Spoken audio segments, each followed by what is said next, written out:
کا بڑا مقام ہے، اور یہ دین حضور پاک صلی اللہ علیہ وآلہ وسلم پر مکمل کر دیا گیا ہے۔ اب تا قیامی قیامت انسان کے لیے، انسان کی فلاح و بہبودی کے لیے، انسان کی بھلائی کے لیے جو تعلیمات، جو رہنمائی اور رہبری ہے، وہ دین اسلام کی تعلیمات کی شکل میں موجود ہے۔ حضرات گرامی، دین اسلام کا جو ماخذ ہے وہ قرآن اور حدیث ہے۔ قرآن حکیم اللہ تعالیٰ کا کلام ہے، آخری کتاب ہے جو اس نے اپنے محبوب صلی اللہ علیہ وآلہ وسلم پر نازل فرمایا، اور یہی وہ کلام ہے کہ اللہ تعالیٰ نے جس کی حفاظت کی ذمہ داری لی، نتیجتاً قرآن کے سورے بھی محفوظ ہیں، قرآن حکیم کی آیات بھی محفوظ ہیں، قرآن حکیم کے الفاظ بھی محفوظ ہیں، قرآن حکیم کے حروف بھی محفوظ ہیں، اور قرآن حکیم کو پڑھنے کے لیے، سمجھنے کے لیے جو زیر زبر ہے، جو پیش ہے، تشدید ہے، جزم ہے، وہ بھی محفوظ ہے، اور اللہ تعالیٰ نے اس کی حفاظت کا خوب بندوبست فرمایا ہے۔ اور 1400 سال سے دشمنان اسلام، یہود و نصارہ اور دیگر اقوام اس بات پر آمادہ ہیں کہ کسی طرح قرآن حکیم کی تعلیمات فراموش کر دی جائیں، قرآن حکیم میں معاذ اللہ کچھ تبدیلی لائی جائے، لیکن یہ اللہ کا کلام ہے جس کی حفاظت کی ذمہ داری خود اللہ تبارک و تعالیٰ نے لی ہے، اور قرآن حکیم کو محفوظ کر دیا۔ قرآن حکیم کلام بھی محفوظ ہے، قرآن بھی محفوظ ہے، حروف بھی محفوظ ہے، تحریر بھی محفوظ ہے، اور اللہ تعالیٰ نے اس کی حفاظت کا بندوبست اس انداز میں کیا کہ جس پر اللہ نے اپنا فضل فرمایا اس کے سینے میں اپنے کلام کو محفوظ فرما دیا۔ حضرات گرامی، جو دوسری چیز ہے حدیث، میرے آقا صلی اللہ علیہ وآلہ وسلم کا فرمان۔ حدیث کی مختلف قسمیں ہیں۔ حدیث اس کو بھی کہا جاتا ہے کہ رسول اللہ صلی اللہ علیہ وآلہ وسلم نے فرمایا۔ حدیث اس کو بھی کہا جاتا ہے کہ حضور پاک صلی اللہ علیہ وسلم نے جس کام کو کیا۔ حدیث اس کو بھی کہا جاتا ہے کہ حضور پاک صلی اللہ علیہ وسلم نے کسی بات کا حکم دیا۔ حدیث اس کو بھی کہا جاتا ہے کہ حضور پاک صلی اللہ علیہ وسلم کے سامنے کسی نے کچھ کام کیا یا کسی نے کچھ کہا اور حضور نے اس کو پسند فرمایا، اسے بھی حدیث کہا جاتا ہے۔ اور حدیث اس کو بھی کہا جاتا ہے کہ حضور پاک صلی اللہ علیہ وسلم کے سامنے کسی نے کچھ کہا یا کیا، حضور نے نہ منع فرمایا نہ کرنے کا حکم دیا، یہ بھی حدیث میں شامل ہے۔ تو اِنَّا نَحْنُ نَزَّلْنَا الذِّكْرَ وَإِنَّا لَهُ لَحَافِظُونَ، اللہ تعالیٰ نے فرمایا کہ بے شک ہم ہی اس کے نازل کرنے والے ہیں اور ہم ہی اس کی حفاظت کرنے والے ہیں، ہم ہی اس کی حفاظت کے ذمہ دار ہیں۔ تو اس میں ذکر کا جو لفظ آیا، اِنَّا نَحْنُ نَزَّلْنَا الذِّكْرَ، ذکرہ جو آیا ہے اس سے قرآن بھی مراد ہے اور حدیث بھی مراد ہے۔ اللہ تعالیٰ نے دونوں کی حفاظت کا ذمہ اٹھایا کہ حرفاً لفظاً آج بھی محفوظ ہیں۔ تو عزیزان گرامی، میں عرض کر رہا تھا کہ قرآن اور حدیث یہ اسلام کا اصل ماخذ ہے۔ قرآن میں جو حکم ہوا، حدیث نے اس کی وضاحت کر دی۔ قرآن جس معاملے میں خاموش ہوا، حدیث نے اس سلسلے میں رہنمائی فرما دی۔ تو قرآن کے بہت سے ایسے احکام ہیں کہ واضح طور پر حکم ہوا، اور بعض احکام ایسے ہیں کہ اللہ تعالیٰ نے پھر حکم فرما دیا، حدیث میں اس کی وضاحت میں، جیسا کہ اقیموا الصلاۃ، نماز قائم کرو۔ عزیزان گرامی، قرآن حکیم میں نماز قائم کرو، نماز کتنے مرتبہ قائم کی جائے، نماز کتنے مرتبہ ادا کی جائے، نماز کیسے ادا کی جائے، نماز کا آغاز کیسا ہو، نماز کا درمیان کیسا ہو، نماز کی انتہا کیسی ہو، یہ ساری کی ساری باتیں حدیث رسول میں موجود ہیں۔ تو قرآن کے بعد احکام کی وضاحت حدیث میں موجود ہے۔ اور عزیزان گرامی، اسلام کے بہت سے ایسے مسائل ہیں قرآن میں جن کا حکم ہے، حدیث میں جن کا حکم ہے، لیکن عام آدمی کی سمجھ میں وہ بہت مشکل سے آ سکتا ہے۔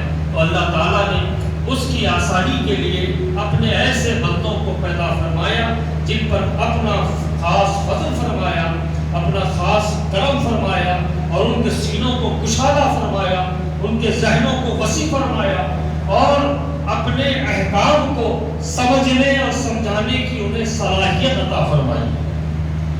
اور یہ اسلام کے ماننے والوں کے لیے جو شریعت ہے، شرعی مسائل ہیں جو ہر کس و ناکس کے بس کی بات نہیں ہے۔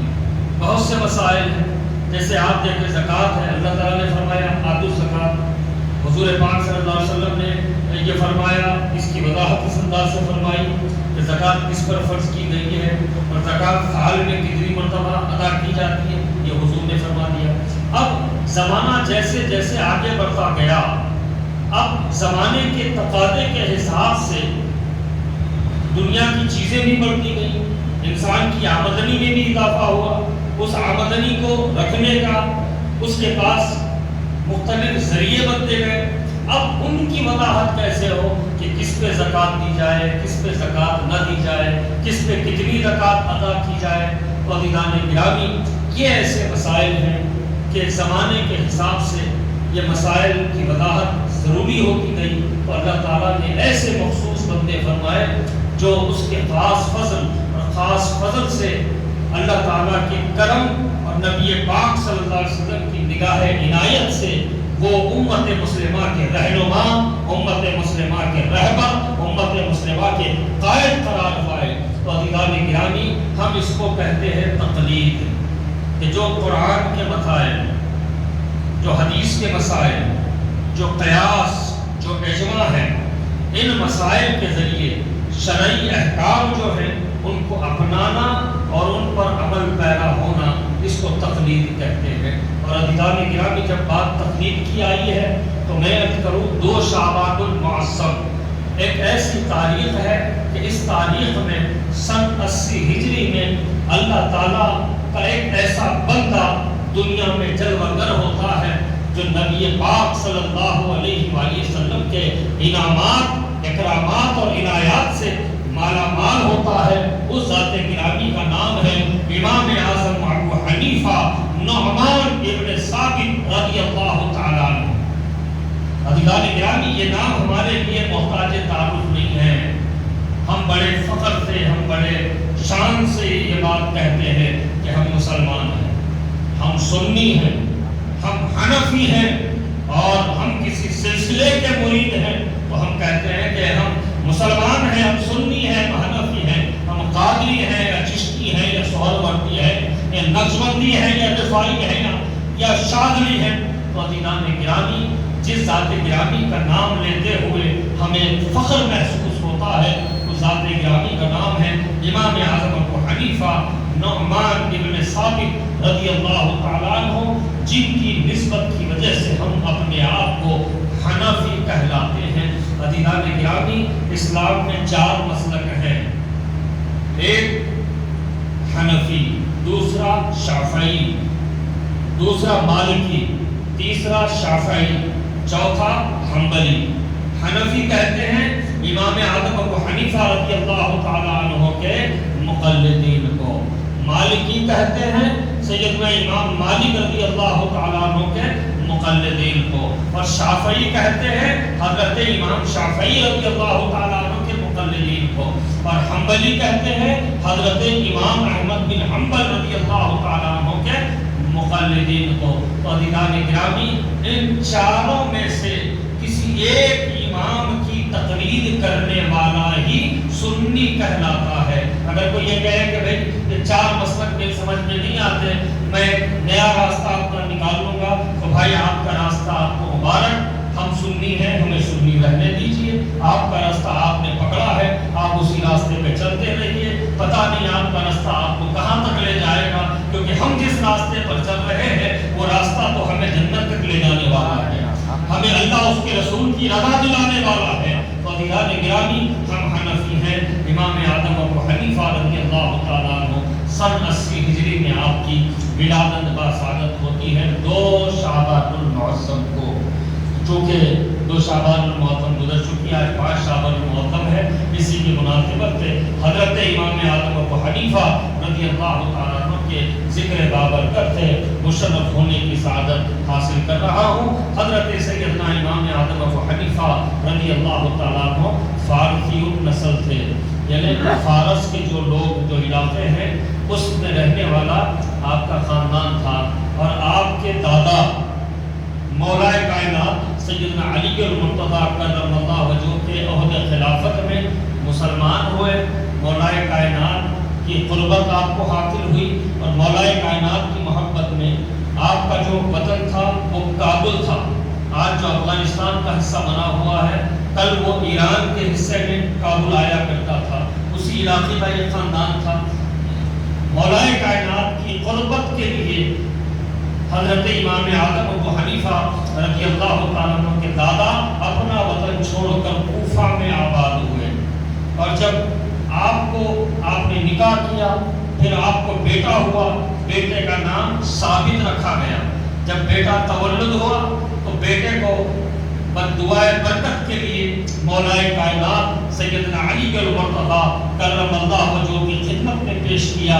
مولا کائنات نے حضرت ثابت کو خوب دعاؤں سے نوازا، اور ساتھ میں یہ بھی فرمایا کہ اس کی نسل سے بچہ پیدا ہوگا جو دین اسلام کی بڑی خدمت انجام دے گا۔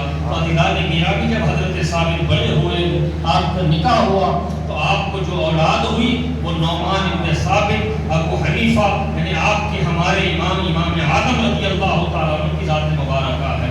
آپ چھوٹی سی عمر میں ہی حفظ قرآن کی تکمیل کر لیتے ہیں، اور عزیزان گرامی، چونکہ مولا کائنات کا صحبت یافتہ یہ خاندان تھا، مولا کائنات سیدنا علی المرتضیٰ کی دعائیں جس خاندان کو حاصل تھی، اس خاندان کے یہ بچے ہیں امام اعظم، چھوٹی سی عمر میں حفظ قرآن کیا، اور 16 سال کی عمر میں والد گرامی کے ساتھ حج کے لیے تشریف لے گئے۔ جب حج ہو گیا تو ایک بار آپ مسجد حرام شریف میں عبادت میں مصروف تھے کہ آپ نے دیکھا کہ کوئی بزرگ بیٹھے ہوئے ہیں اور ان کے اطراف لوگ جمع ہیں، تو اپنے والد سے پوچھا کہ ابا جان یہ یہاں کیا ہو رہا ہے، اور یہ بزرگ کون ہیں، اور یہ سارے لوگ کیا کر رہے ہیں ان کے ارد گرد؟ تو والد نے فرمایا بیٹا یہ صحابی رسول ہیں اور یہ حدیث سنا رہے ہیں اور لوگ ان سے حدیث کی سند لے رہے ہیں۔ تو امام اعظم ابو حنیفہ نے کہا ابا میں بھی حدیث سننا چاہتا ہوں۔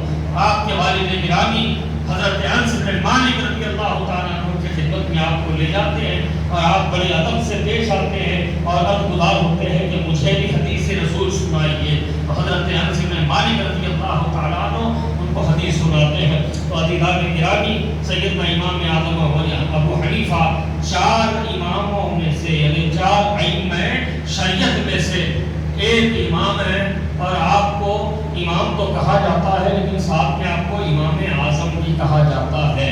اس کی وجہ یہ ہے کہ یہ 4 اماموں میں آپ کو بڑا مقام، بڑا درجہ حاصل ہے کہ آپ نے صحابہ کی ایک جماعت کو پایا، اور آپ کو وہ زمانہ میسر ہوا جس زمانے کے بارے میں میرے آقا صلی اللہ علیہ وسلم فرماتے ہیں کہ سب سے بہتر میرا زمانہ ہے، پھر میرے بعد والے میرے صحابہ کا زمانہ ہے، اور پھر ان کے بعد تابعین والا زمانہ ہے۔ تو تابعین والا یعنی صحابی وہ جو رسول اللہ صلی اللہ علیہ وسلم کو دیکھے، اور تابعی وہ جو صحابی کو دیکھے۔ تو حضرت سیدنا امام اعظم ابو حنیفہ رضی اللہ تعالیٰ عنہ تابعی بھی ہیں کہ آپ نے ایک صحابہ کی ایک جماعت سے ملاقات کی اور ان سے علم حاصل کیا، اور راست انہوں نے جو حضور سے سنا تھا وہ آپ نے ان صحابہ سے حدیث رسول سنی ہے۔ تو عزیزان گرامی، سیدنا امام اعظم ابو حنیفہ رضی اللہ تعالیٰ عنہ ہے، آپ کا مقام بہت بلند و بالا ہے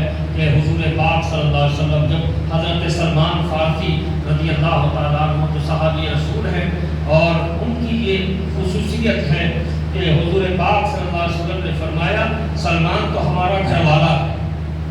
حضور پاک صلی اللہ علیہ وسلم نے جن کو اپنے اہل بیت وہ حضرت سلمان فارسی ہے، حضور کی خدمت میں حاضر ہیں. حضور پاک صلی اللہ علیہ وسلم آپ کے کندھے پر ہاتھ مارتے ہیں اور فرماتے ہیں کہ یہ فارس کا رہنے والا ہے سلمان، اور اس کی قوم سے فرد ہوگا جو اگر علم آسمان کی بلندی پر بھی ہو تو وہ جا کر علم کو حاصل کرے گا. اور ایک حدیث کے روایت، حدیث کے الفاظ یوں بھی ہے کہ فارس کے بیٹوں میں سے ایک بیٹا اگر علم آسمان کی بلندی پر بھی ہوگا یعنی سریا پر بھی ہوگا تو وہ وہاں سے علم کو حاصل کرے گا. تو سیدنا امام اعظم ابو حنیفہ رضی اللہ تعالیٰ عنہ جو کہ فارسی النسل تھے، فارس کے رہنے والے تھے.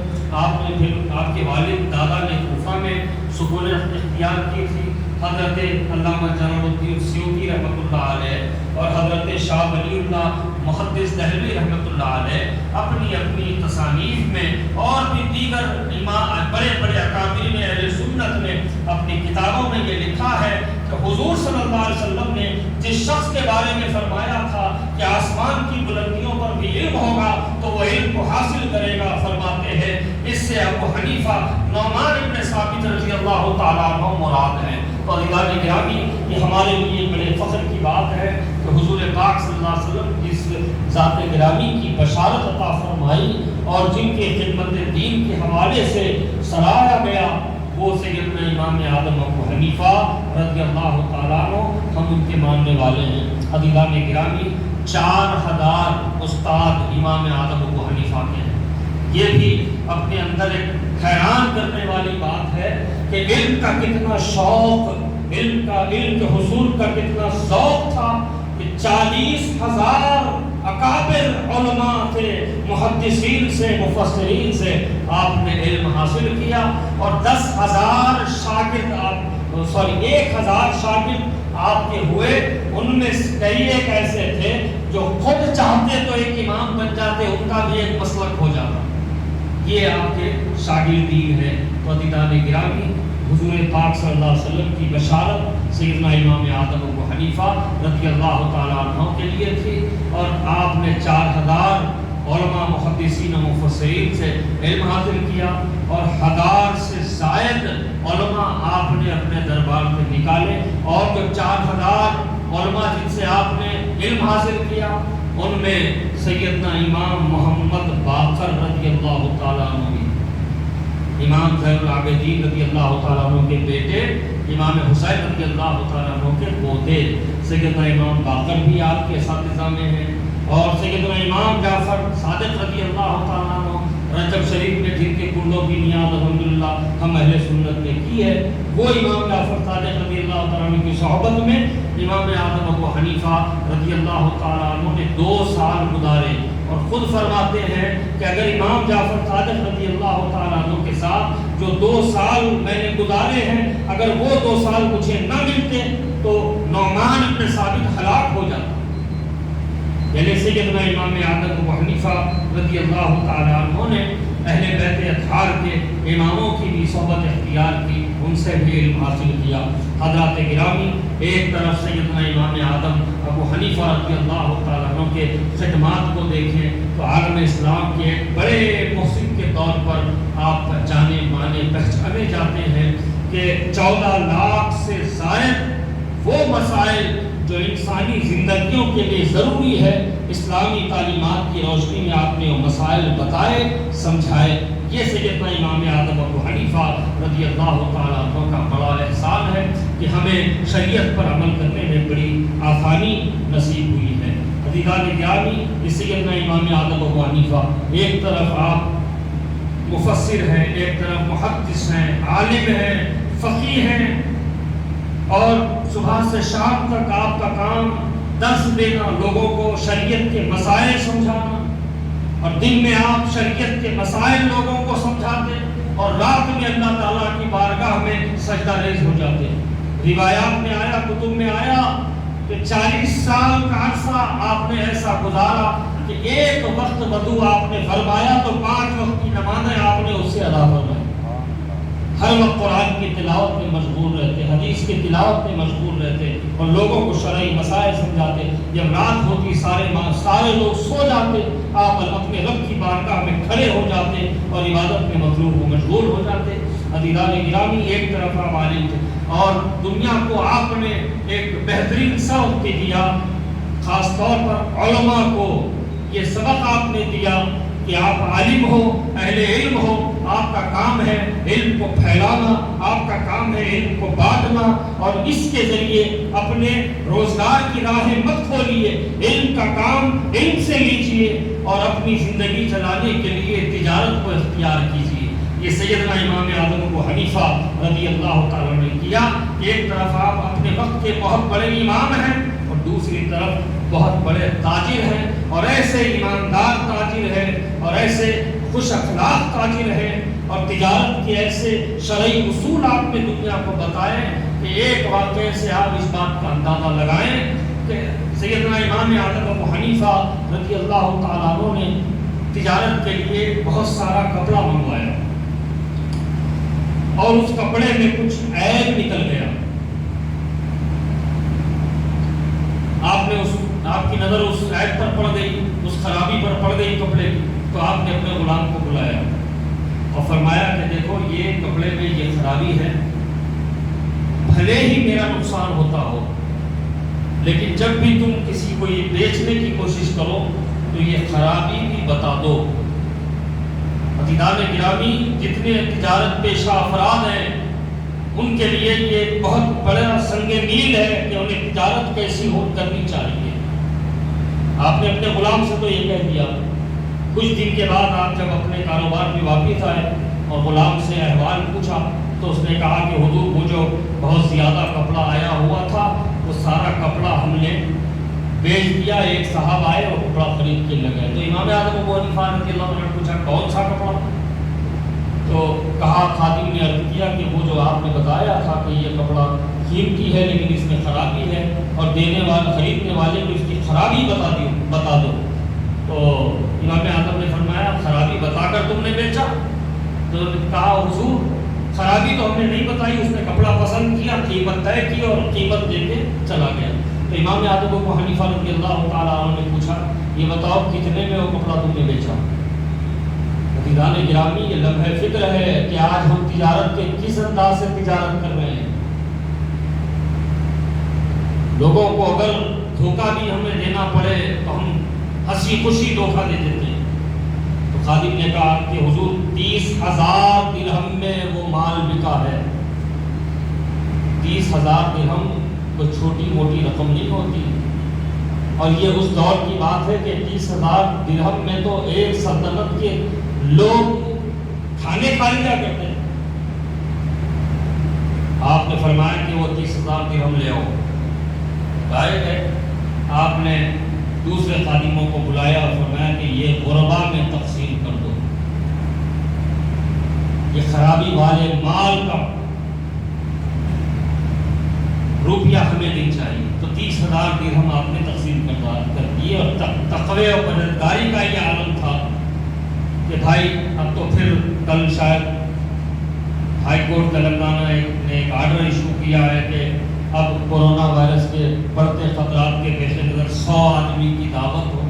یہ دعوتوں کا تھوڑے دن پہلے انتہائی ہماری قوم بڑی شریک بن گئی تھی، بھائی دوپہر میں شادی کر لینا، 50 آدمی کو بلا لینا، بہت اچھا دکھ رہا بھائی، بہت اچھا دکھ رہا۔ حالات تھوڑے بدلے، پھر بے قابو ہو گئے، پھر وہی فضول خرچی کے معاملات ہونے لگے۔ اب پھر مارچ کا ختم آ رہا، درمیانی حصہ چل رہا، پھر کورونا کے اثرات اور اس سے متاثرین میں اضافہ ہو رہا ہے۔ نتیجے میں حکومت کی طرف سے پھر پابندی لگی کہ 100 آدمی سے زیادہ کوئی فنکشن میں نہیں رہنا۔ یہ دعوتوں کی جو بے قاعدگیاں ہیں کہ ہم دعوت میں جاتے ہیں، یہ نہیں دیکھتے کہ دعوت آنے والا کا، دعوت دینے والے کا پیسہ کیسا ہے، حلال سے کماتا ہے یا حرام سے کماتا ہے، اس کی ہمیں کوئی پرواہ نہیں، بس کھانا سامنے ہے دیتے گئے۔ امام اعظم ابو حنیفہ رضی اللہ تعالیٰ عنہ کے پاس میڈے لائے گئے، آپ نے اس کی قیمت ادا کر دی۔ بعد میں آپ کو معلوم ہوا کہ میڈے بیچنے والا ان میڈوں میں ایک میڈا ایسا بھی رکھا کہ جو کسی اور کے پاس سے چھینا ہوا تھا. آپ نے اپنے پاس موجود علماء کی ایک میٹنگ بلائی اور ان سے پوچھا کہ بھئی ایک مہینے کے معاملے ایسے ہو گئے ہیں کہ وہ میرے ریوڑ میں شامل ہو گیا اور اسی سے میں اپنے گھر کا کھانے کا اہتمام کرتا ہوں. یہ بتاؤ کہ ایک میڈا کتنے برس تک زندہ رہ سکتا ہے؟ تو علماء نے مشورہ دیا کہ حضرت 7 برس میکسیمم. ایک میڈا جو اس عمر کو ہو گیا ہے یہ 7 برس اور زندہ رہ سکتا ہے. تقوی پرہیزگاری کا عالم دیکھیے، اندازہ لگائیے کہ آپ نے 7 برس تک گوشت کی ایک بوٹی بھی اپنے حلق سے نہیں اتاری. یہ ہمارے اکابرین کا تقوی، یہ ہمارے اکابرین کی پرہیزگاری. ہم تو جو ملا جہاں سے ملا بس کھانا پیٹ بھرنا ہمارا بس گلا ہو گیا. تو حضرات گرامی، میں عرض کر رہا تھا کہ سیدنا امام اعظم ابو حنیفہ رضی اللہ تعالیٰ عنہ کا ایک اور واقعہ بھی مشہور ہے. احتیاط اپنی قوم میں ہو اس کے لیے میں عرض کر دیتا ہوں کہ تدفین کے لیے، کسی کی تدفین کے لیے آپ قبرستان تشریف لے گئے. قبرستان کے کنارے ایک گھر بنا ہوا تھا، ظہر کا وقت تھا، دھوپ تھی، آپ بہت دیر تک دھوپ میں کھڑے ہوئے. لوگوں نے کہا کہ حضرت وہ دیوار گھر ہے بادو، اس کے دیوار کے سائے میں آپ بیٹھ جائیے، وہاں چھاؤں ہے. تو آپ نے منع کر دیا، ہاتھ باندھے وہی دھوپ میں کھڑے تدفین ہونے کا. جب تدفین ہو گئی واپس ہوئے 2-3 دن کے بعد یا کچھ دن کے بعد آپ کے ایک شاگرد نے پوچھا کہ حضور یہ کیا معاملہ تھا کہ آپ دھوپ میں ٹھہر کر گرمی کو برداشت کرنا آپ نے گوارا کر لیا، لیکن قریب ہی جو گھر تھا اس کی دیوار کے سائے میں ٹھہر کر چھاؤں میں آنا آپ نے گوارا نہیں کیا، یہ کیا معاملہ ہے؟ تو امام اعظم ابو حنیفہ رضی اللہ تعالیٰ عنہ نے فرمایا بات یہ ہے کہ اس گھر والے نے مجھ سے قرض لیا ہوا ہے، اگر اس کے دیوار کے سائے میں کھڑا ہو جاتا تو کل کے دن وہ میرا قرض واپس کر دیتا، تو یہ چھاؤں میں جو کھڑا ہونا تھا یہ میرا سود میں شمار ہوتا. یہ تقوی، یہ احتیاط، یہ پرہیزگاری، ہمارا معاشرہ کدھر جا رہا ہے؟ عزیزان گرامی، اکابرین کی زندگی ہمارے سامنے اسی لیے ہے کہ ہم اپنے لیے زندگی کی راہیں متعین کریں، ہم زندگی گزارنے کے سلیقے متعین کریں. عزیزان گرامی، اللہ تعالیٰ کا بڑا فضل و کرم ہے کہ امام اعظم ابو حنیفہ رضی اللہ تعالیٰ عنہ جیسی شخصیات اللہ تعالیٰ نے عالم اسلام میں پیدا فرمائیں، جن کی وجہ سے ہم بہت سی گمراہیوں سے محفوظ رہے اور بہت سی بھلائیوں کو ہم نے اختیار کیا. حضرات گرامی، حالات دن بدن اس انداز کے ہو رہے ہیں، یہ آپ سے ڈھکی چھپی بات نہیں ہے. احتیاط کا دامن قریب پکڑے رہے، کیونکہ احتیاط علاج سے بہتر ہے. ہم سال بھر جو بھگت چکے ہیں اس کا ہمیں نتیجہ یہی ملا ہے کہ اللہ تعالیٰ اگر کسی کو غریب رکھ دے تو اللہ تعالیٰ اس کو کوئی بیماری نہ دے. اور خاص طور پر یہ کورونا جیسا مرض کہ جس کے چلتے روزانہ کا 1 لاکھ روپے تک خرچ ہوتا ہے. اللہ تعالیٰ ساری امت مسلمہ کو اس مرض سے، اس بلا سے، اس وبا سے محفوظ فرمائے. اور احتیاط کریں، احتیاط کریں، احتیاط کریں. یہ ہاتھا ملانا ٹھیک ہے، سنت ہے، لیکن بیمار پڑنا اور بیماری کو گلے لگانا یہ خلاف سنت ہے. تو اس کو پیش نظر رکھتے ہوئے یہ ہاتھا ملانے کا کلچر بھی تھوڑے دن کے روک دیں. گلے ملنا، بازو بازو سمٹ کے بیٹھنا، بڑی بڑی تقاریب میں شرکت کرنا، احتیاط برتیں. خاص طور پر اپنے چہروں پر ماسک لگایا کریں، ہاتھ گھروں کو جائے تو دھو لیا کریں، اور پہلے احتیاط سے اپنے لباس وغیرہ بدل لیں، پھر اپنے معصوم بچوں کو گود میں لیں. تو اس قسم کی احتیاطیں اللہ تعالیٰ اس بلا کے ذریعے ہم کو محفوظ کرنے میں کارآمد ہو سکتی ہے. حضرات گرامی، اور جو بیمار ہیں ان کو اللہ تعالیٰ صحت کاملہ و عاجلہ عطا فرمائے. اور خاص طور پر میں آپ حضرات سے